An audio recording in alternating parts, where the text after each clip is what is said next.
Okay, hello all. Welcome to a public Chabura Shiur.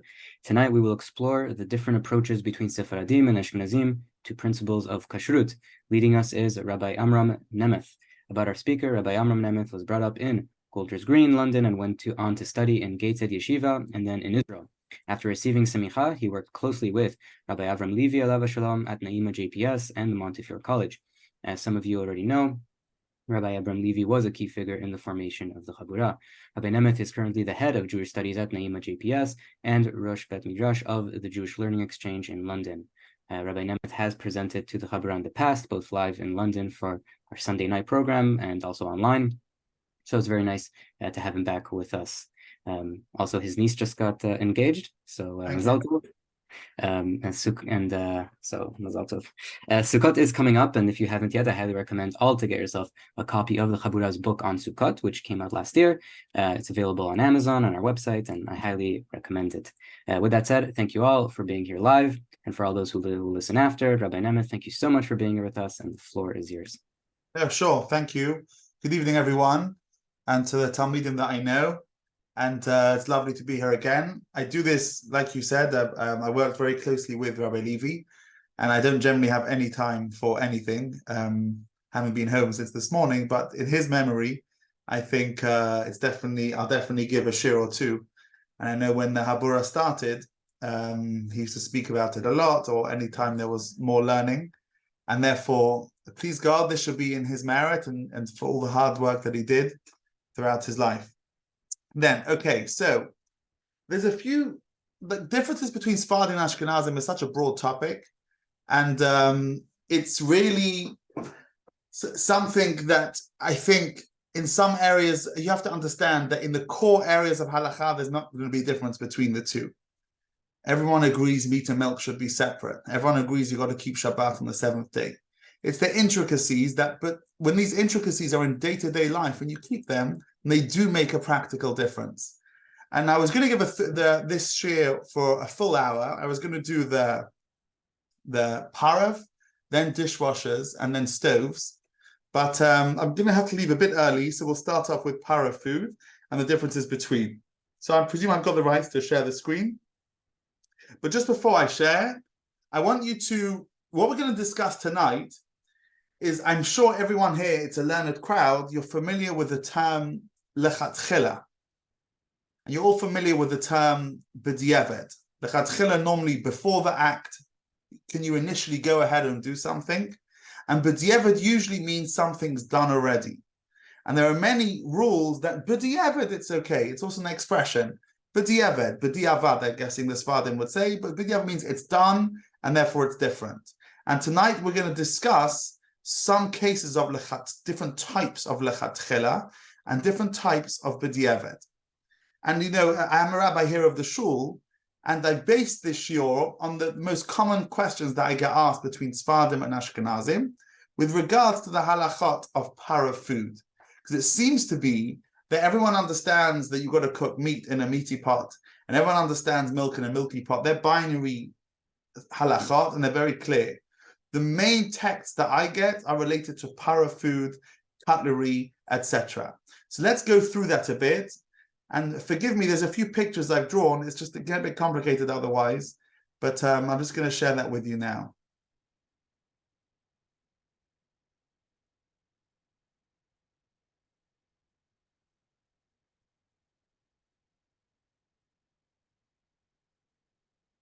Okay. So I want you to look, if you look first, at lechatchila scenario 1. And that is, I'm cooking pasta in a meaty sauce and we'll mix it with cheese. That means you come home and you say to yourself, I'm going to take a meaty pot, and this is very common from the questions that I get asked, and you put loads of pasta in. But I'm not actually going to mix milk in this meaty pot. That's meat and milk on the fire. I'm knowledgeable enough, I know not to do that. But I'm going to take parav food and put it inside my meaty pot, a pasta, as parav as you can get. And my intent is the picture on the right-hand side to get to the pasta and cheese. And I'm allowed to do that, presumably. Am I? Or am I not? That's one scenario we're going to come back to. Number two, I'm cooking pasta in a meaty sauce to have as, in a meaty pot, sorry, to have as spaghetti bolognese. Okay. Number three, in the same scenario, 2A, I have leftover pasta and I would like to mix it with cheese. That's the most common question. You have pasta in the fridge and you cooked it originally to have it with bolognese, but you have leftovers. Can you mix it then with cheese afterwards? And finally, you have, I've already mixed pasta that was cooked in a meaty pot with milk. So you cooked it in this pot on the left and you already mixed it. And to answer all these scenarios, we need to start off with a very well-known, if you know the halachot of basar v'chalav, and halacha called nat bar nat, which means like this, which means if something is prohibited, it stays prohibited forever. It can never become permitted until you annul it in a ratio of 1 to 60. As long as you haven't got that ratio of 1 to 60 in most scenarios, it's forbidden. That's non-kosher meat, non-kosher wine to an extent, any non-kosher ingredient. If you're cooking it in a pot and the pot has the taste inside, classic example, you have a non-kosher pot and you cook carrots inside the pot, everything is forbidden because the walls of the pot had some sort of residue, or in Hebrew you call it tam, of the pot, of the original non-kosher food in there, and therefore it's forbidden. That's the classic example. Then, what happens if you have a meaty pot and you cook parav food inside it? What's the status of that food? Now, when you take that food and then mix it with milk, what kind of prohibition have you created? Now, think about what you've done. You've cooked parav food, which is neutral, in a meaty pot. You take the parav food out and you put it then together with cheese. Now, the first thoughts, and these are the thoughts of the rabbis of the Gemara as well, was that that's forbidden because the meaty pot had taste inside it. That taste was imparted into the parav food, and that taste is sitting inside the parav food. So when you take that and mix it with cheese, you have basar v'chalav if the cheese was hot. I'm going to say that again. Presumably, and this is the view of one of the rabbis of the Gemara, because the other view I think is novel, but it's still the halachic view, is if I cook parav in a meaty pot and the fire is on, and I take it and I put it inside, I take it out and I then put hot cheese all over it, everything is meat and milk, because there was taste of meat lingering inside my carrot or pasta when I put them in the pot and I put them with cheese. But the Gemara presents to us another halachic viewpoint, which is contrary to that. And that halachic viewpoint is based on the premise that it's very hard to create this entity called meat and milk. And in order to create this forbidden substance called meat and milk, there has to be a strong taste of meat and there has to be a strong taste of milk. And as long as either one of them is too weak, you don't have this fusion of a new prohibited substance called meat and milk, or basar v'chalav, or chanan in halachic terminology. If something's prohibited in a pot and you cook something inside it, it stays prohibited. You have non-kosher pot, non-kosher meat, you cook carrots, you can't have those carrots. If you then cook the carrots, the taste goes into something else, that stays forever. However, the rabbis told us, or some rabbis told us, not so fast when you're creating a fusion of meat and milk. I only think, says the Gemara, that will be forbidden if there's a strong taste of meat bashing into a strong taste of milk. But as soon as you don't have a strong taste of meat coming into a strong taste of milk, that's not the prohibition of basar b'chalav, and that's an entry point for us to discuss parav food in meaty pots or milky pots. I'm going to go back to that if you missed that. I'm going to start just by going to the Gemara.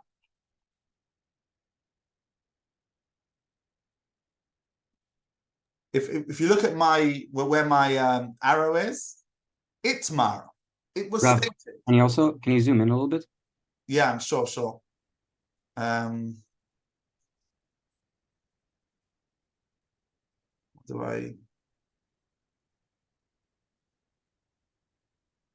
Let me think. How do I zoom on here? 1 second. Yeah, I'll do it for you. I'll open it as a PDF. 1 second.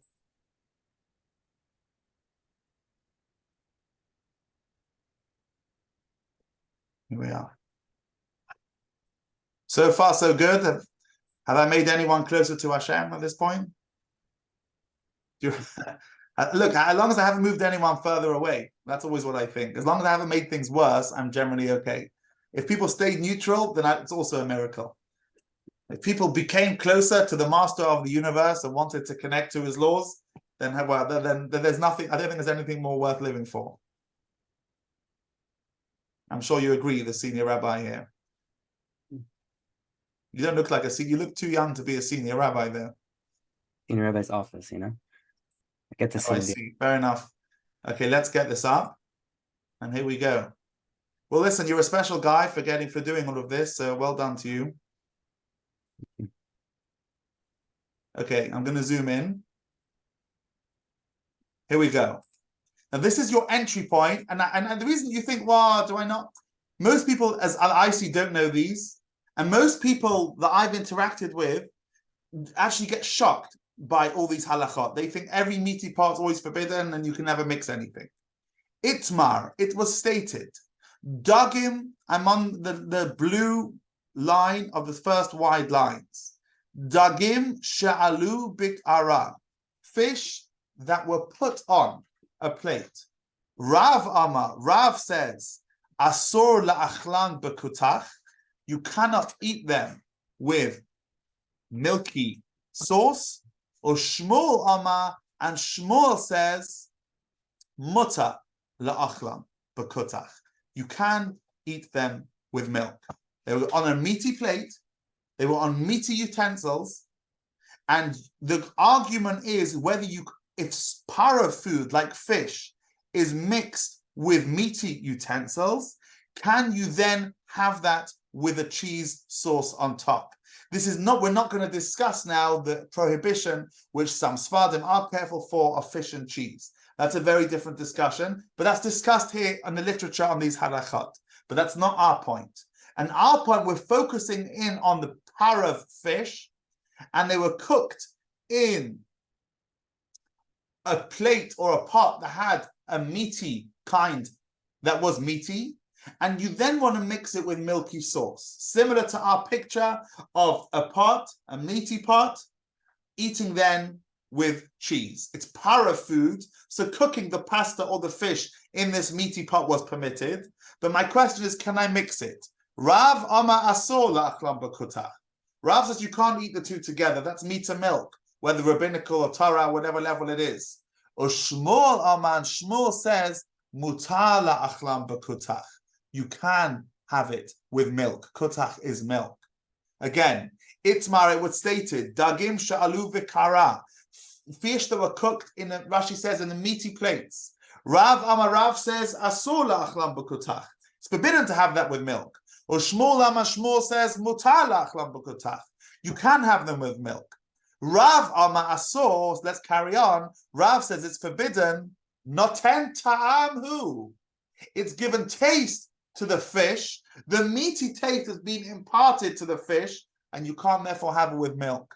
Or Shmuel Amar, and Shmuel says mutar, which is our halacha. We go with Shmuel. Noten tam bar noten tam hu. It's too far away. It's a taste of a taste.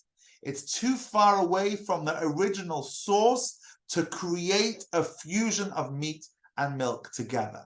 And this is our entry point into the world of parav food, cooked in meaty pots. I cooked the fish in a meaty pot, and I shouldn't be able to have it with fish. Says Shmuel, of course you can have it with fish. Why? Because the taste that was imparted from the pot into the fish wasn't coming from the direct source and the original source. It came from a secondary place. and it came from a secondary place, it's so weak, I can't possibly tell you that mixed with milk would create basar b'chalav. To create basar b'chalav, I need strong tastes. It's hard to create isor. We find very similar with Pesach as well, for something to be created to be chametz. Something's always prohibited, it's always prohibited, it stays like that. But to create it, to fuse it together, the rabbis were conservative. They said, I don't know if something with such a weak taste, like taste coming out of a pot, which is the weakest kind of taste, it's forbidden. You couldn't put milk in this meaty pot, but if it's already in the fish, to go ahead and move it on, I don't mind so much about that. Shmuel Amar Mutar, Noten Tam Bar Noten Tam, which is in the abbreviation of that is, it's nut bar nut, it's taste of taste, and therefore it's permitted. Based on that, every time you cook any para food in a meaty pot, you should always be able to have it with milk. And the answer is, especially for Sepharadim, many times you can. And even for Ashkenazim, b'diavad, much of this is permitted. And much of, oh my gosh, I've cooked it in a meaty pot, can I have it? I've mixed it already. Much, as we'll see, is completely permitted. The Ramah is more careful than the Shulchan Aruch, and there's an argument which we'll get to briefly in the end of the way the Shach understands what the Sepharadim should do, and the way Rabbi Vadia and some of the Sepharadim understand as well. Obviously not arguing with the Shach, but bringing sources from the Bet Yosef to support him. So the moment you look at the Gemara, and you see that Shmuel says that the fish that was put onto the meaty utensil and then mixed with milk is completely permitted. Because what do you mean? There's taste of the meat lingering in this fish. That's weak. And it doesn't have enough power, says the Ran, to fuse it together to be basar b'chalav. Now, I want you to notice a few nuances in the text over here, which inform the discussion in the Shulchan Aruch, but whether you can do this. Can you just be haphazard about your cooking as long as you're not mixing it directly with meat or milk? Can you just be easygoing with it? Look at the words again. Itmar, it was stated, dagim she'alu bekara. It doesn't say mutar levashel bekara shel basar. Fish that were put, that were raised, this happened. It's an expression of b'diavad. This has happened. Fish came on to this plate. I didn't initially decide to use a meaty utensil in order to then mix this para food with cheese. I happen to have used it without thinking that I would mix it, and now I want to maybe consider mixing it up. That's one thing you have to consider. Also, the question of Rashi and Tosfot over here is if this is only when hot food was placed on meaty utensils, but not actually cooked. Maybe when it was cooked with a meaty utensil, then we don't apply this leniency of weak taste and nut bar nut. Maybe when a boiling hot pasta went onto a milky plate, we'll say, come on, that kind of taste is so weak, it's irrelevant. But many Ashkenazim say, and we'll see soon in the Shulchan Aruch, that if it was cooked in a pot and there was a fire was on, that extracted from the walls of the pot a very strong taste it's like as if it came from the original meat itself. Let's see in the Shulchan Aruch what the halacha is. And I've given, and I guess we can send these around, Rabbi, afterwards. Those are my summary of what we're going to discuss, just that it should be of practical use to everyone who's joined up to this shiur. I'll go back to here, so 1 second.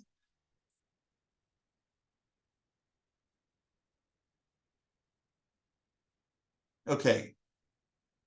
Let's look at the Shulchan Aruch in 95 in Yoredeya. Dagim shenit bashlu, fish that were cooked, or shenitzlu, or they were roasted. B'kdeira shel basar, in a meaty pot, rechutza yafeh, washed well, which is always for us nowadays. We have dishwashers and it's irrelevant, this. She'ein shun shuman davuk ba, where there was no fat attached to it. If you wash up well, you'll see clearly. Mutar la'achlam bukotach. You cook para food in a meaty pot, it's completely permitted. Mishum tahaveh noten tam bar noten tam. The taste extracted is too weak to make something prohibited. the hetera of permitted substances. If it wasn't washed well, if there's 1 to 60 ratio against it, but again with a fish, you cannot have it anymore with milk. The Shulchan Aruch says everything is permitted. There are some Sepharadim that say that you can use pots haphazardly. It doesn't matter. As long as they're clean, you're not cooking milk. It seems to be, from my understanding, Rabbi Vadia Yosef understands in the mind of the Shulchan Aruch and the Bet Yosef that it's completely permitted. You can cook para food in a meaty pot and have it afterwards with cheese. That is the classic understanding of nut bar nut. A pot is a weak taste, especially, I guess. No, yeah, a pot is a very weak taste, and it comes out. And if it's going into para food, to say that then you take that food to mix it with cheese is prohibited, says Shmuel, and then it says the Shulchan Aruch, that's too far. That would never create basar v'chalav, and therefore you'll see in my notes in the end, that's permitted. But the Ashkenazim, which here, this that I'm highlighting now, is the Ramah, 2 seifim later. And the Ramah says, V'yesh machmirim but sliya or bishol. There are Rishonim that Tosfot quoted that are careful if you cooked it on the fire. And they say if you use a meaty pot on the fire and that extracts some taste, that's even as much as the taste was coming from the meat itself when it's strong, because the fire brought out the potency of the taste. Le'asor not en tam ba not en tam, to forbid it. V'haminhag le'asor lachatchila, and our custom is to forbid if you can. Just 1 second.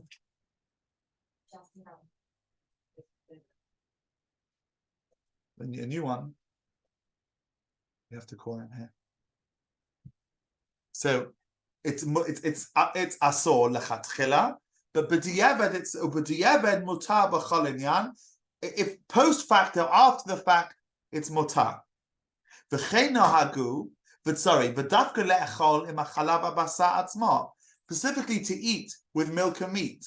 Avol etnam b'kli shalahem mutar lechatchila. Even Ashkenazim would say you can use meaty utensils with food that was cooked in a milky pot, no problem.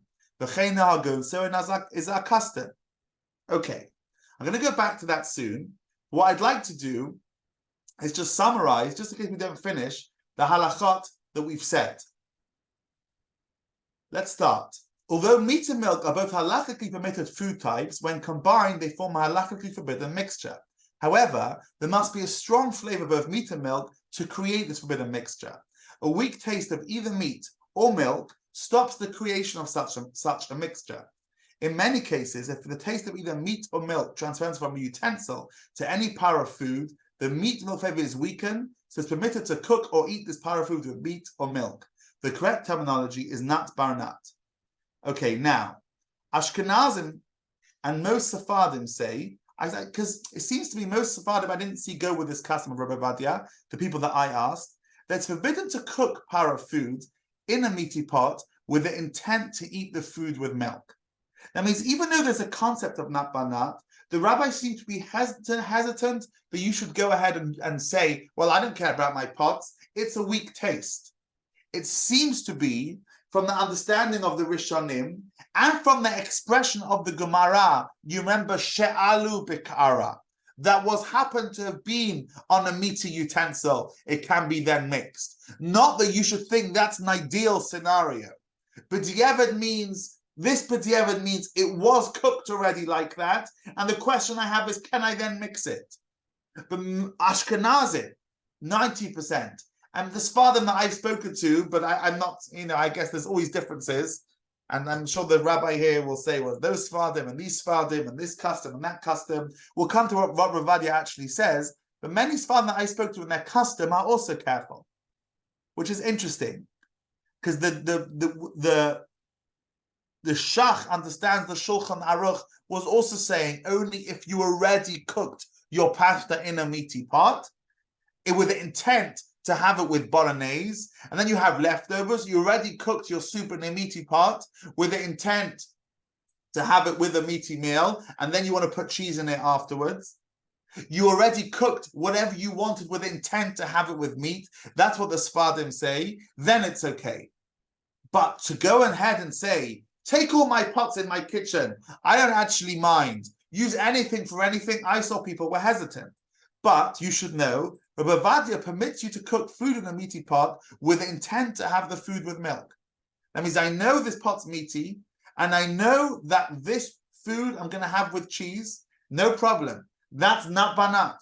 And that's how Rabbi Vadia understands the Shulchan Aruch, which is it's in Chelik Tes, I think it's Simon Dalad, on Yabia Omer. He understands it doesn't make a difference. Not banat, Shmuel says, a weak taste from a pot. Whether you're doing it initially, you know you're doing it. And also, as well as that, you also are doing it with bishul. There's a strong taste coming out. It's permitted. And therefore, the relevant to your kitchens at home, you use a meaty pot, you cook vegetables inside, you could have them with a milky meal. Many Sepharadim say, if I already cooked my food and I didn't have the intent to do that, then I'm allowed to have it with milk. But I can't initially go and do that, but Rav Vadia permits it completely. And there's a debate in understanding what the Shulchan Aruch actually meant. Now, Ashkenazim, if para food had already been cooked in a meaty pot, it's permitted for. So I'm going to put this as bullet points.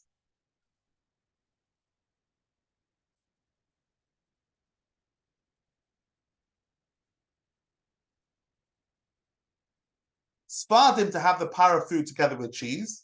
Ashkenazim to have the para food together with cheese if the pot had not been used for hot meat within 24 hours of using it for the para food, because we're careful if it's cooked. And Sepharadim and Ashkenazim to eat the meaty food if it was only placed on a meaty plate off the fire. What we have now is a difference between Ashkenazim and Sepharadim with para food.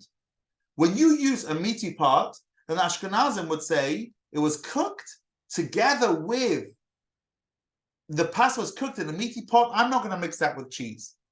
But b'diavad, if you did mix it with cheese and you already, because you didn't realize, that's permitted. It's not banat. We just want you to keep away from that.